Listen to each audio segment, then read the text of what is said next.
Welcome to the Don't You Worry podcast. We're your hosts, Briley and Britton Caldwell, and we're here to say, don't you worry, through stories, encouragement, and joy. Be sure to like and subscribe so you don't miss an episode. So sit back, relax, and enjoy today's conversation. What's up, everybody? We're back with episode 2. I'm Britton. And I'm Briley. And we are so excited to share another huge part of our story with you today. All right, let's go for it. So we are going to talk about someone who was a huge part in both of our lives. Mm-hmm. And it's our grandfather, who we called Popi. And he was just such an amazing person. He passed away in August of 2021.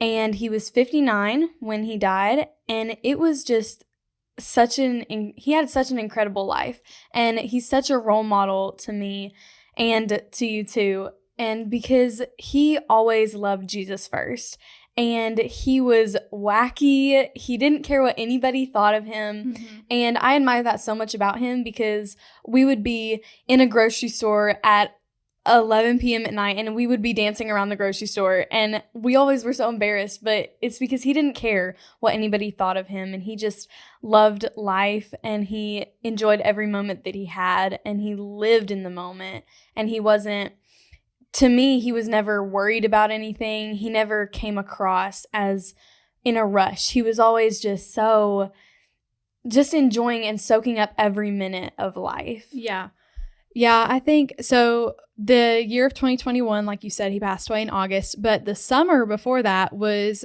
probably the best summer of our lives. It was so much fun. We had our grandmother, his wife, our Nana.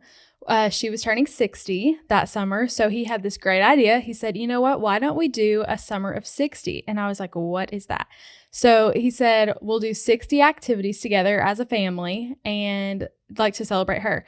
And I was like, oh, that sounds fun. Well, 60 is a lot more than you'd think. But we packed in all kinds of crazy stuff, whether it was something small, like doing s'mores in the backyard, or whether it was going to see a movie, something big, getting ice cream. But it was so fun. And there was honestly like a lot of stress in our lives, like not necessarily both of us, but especially me. I remember I was really anxious during that time, and I don't really know why. It kind of showed up in random spots here and there. But so much was going on that was joyful and that we got to experience together and hang out together that it kind of overpowered that, if that makes sense.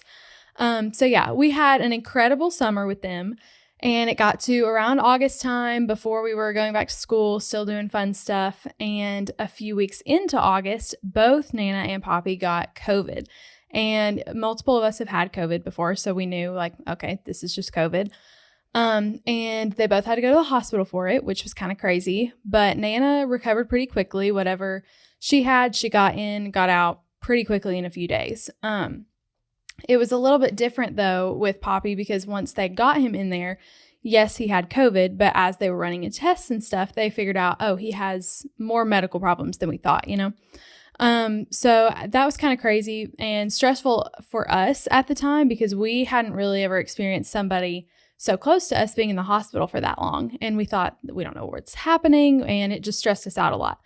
I remember though, it was kind of crazy because we would have like small things here and there that he was still joyful, even in the craziest of situations. So the day that he was going to the hospital, he literally sent us a video and he was like, hey guys, just so you know, I passed my COVID test. I don't like to fail. I was like, this is not something we should be celebrating right now. Yeah. But he was still joyful and like made a joke out of it, even though he had no clue what was going to happen either. And I remember it was COVID time too, not just for him, but a lot of things were different in the hospital than they would be even now, or I don't really know, but like than they were before. So we couldn't go and see him, which we didn't really go to the hospital much during that time, but mom and dad would go, and our aunt and uncle and everybody. And I remember them telling us they talked to him through a baby monitor to get to his room, because they couldn't just go in there and talk to him. He was having procedures and stuff done, but they would talk to him over this baby monitor and like play Christian music for him and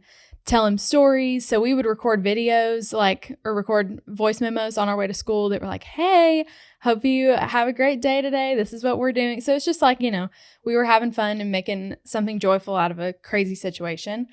And I remember on August 26th, which was towards the end of, like, he had been in the hospital for probably a week or so. And it was kind of crazy.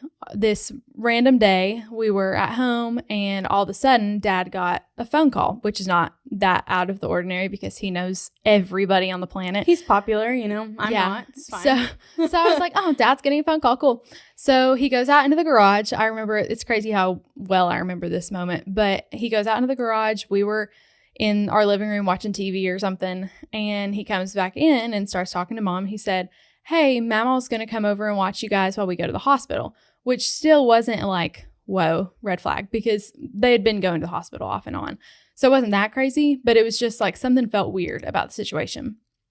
So I was like, okay, we don't know what's going on. And I remember texting Dad too the second they left because I was freaking out all the time and I was super anxious. And I was like, what's going on? I need to know right now. He was like, everything's going to be okay. I was like, me as an oblivious 6th grader, I was just like, you did not know. Okay, let's watch some more TV. Yeah, you didn't know what was going out on. of it. Yeah. So after that, though, I was like, you know what? It's okay. So it kind of calmed me down a little bit. And I remember them coming back home that night afterwards, and we were still, watching our shows or whatever. Well, after they talked to Mama for a while, they were like, hey, let's talk for a few minutes. And I was like, okay. And again, I still felt like just anxious, but I was anxious about a lot of the things about the situation. So I didn't know what was going to happen. But I do remember the moment that when we all sat down, the moment our entire lives were like upside down, when Dad said, Poppy went to go meet Jesus. And that was probably the craziest moment of my life, probably yours too. So how did that affect you? That was, I just remember completely. So we were all sitting down on the floor in like almost like a circle. And when Dad said those words, I remember just like, I screamed and just started bawling my eyes out, and I fell like into Dad's lap, and I was like, no, this can't be happening, because the entire time, like before the week while he was in the hospital, I would be texting his dad like, hey, how's Poppy doing? And I was almost stressing out, but I didn't realize I was, because once again, I was a 6th grader and I had no idea what was happening half the time. And so I was just, and he was always like, he's getting stronger. And that just like put a smile on my face. And then the complete opposite happened. And I was just in tears, like bawling. I just wanted to sit there and cry my eyes out forever, because it just didn't seem real, because we hadn't ever really lost someone that close to us. And I'm so thankful that we had that time during the summer where we got to spend so much time with them.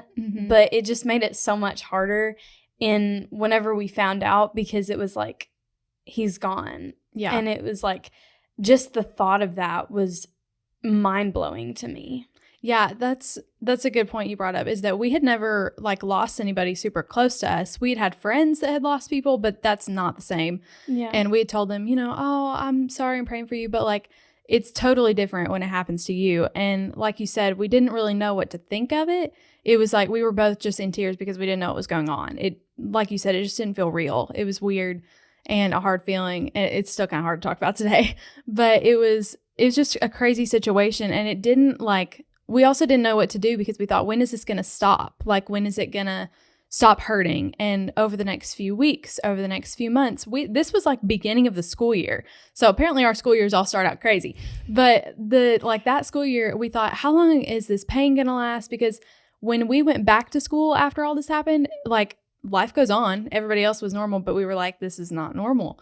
So that was just kind of crazy to be in that kind of situation where it was week after week of just, oh, what's going to happen?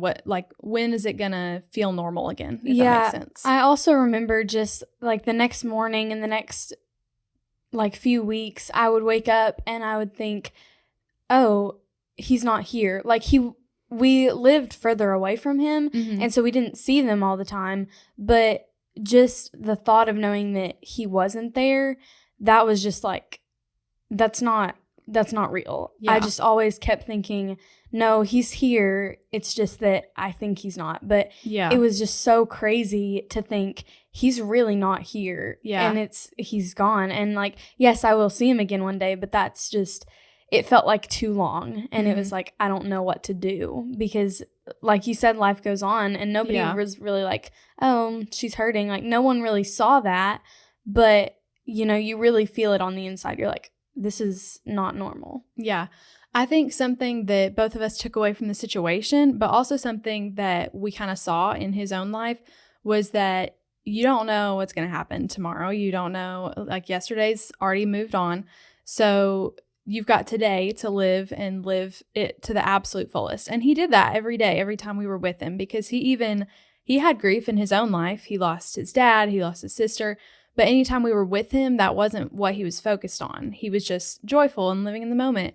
And I think that's pretty cool to think about because like one of my favorite Bible verses is Matthew 6:34, and it's do not be anxious about tomorrow, for tomorrow will be anxious for itself. But it's so true because we worried so much because we had no clue what was going on while he was in the hospital. And I don't think that there's a way for us to like completely ignore that because we were worried. So obviously you can't like stop that. But by focusing on, okay, God's in control of this. I don't know what's going to happen, and he does. So like nothing comes as a surprise to him. There could be all kinds of random stuff happening, and it's not random to him. He knows exactly what's going to happen every day of our lives. So yeah, I think it's cool that what we can learn from that is that, you know, whether you're anxious or not, God knows what he's doing, and you have today to live, and don't worry about any other day in the future because today is your day to live. Exactly. So if there's anything that we learned from our Poppy's life, it's that don't worry about the past, don't worry about the future, but live today and live it to the very fullest.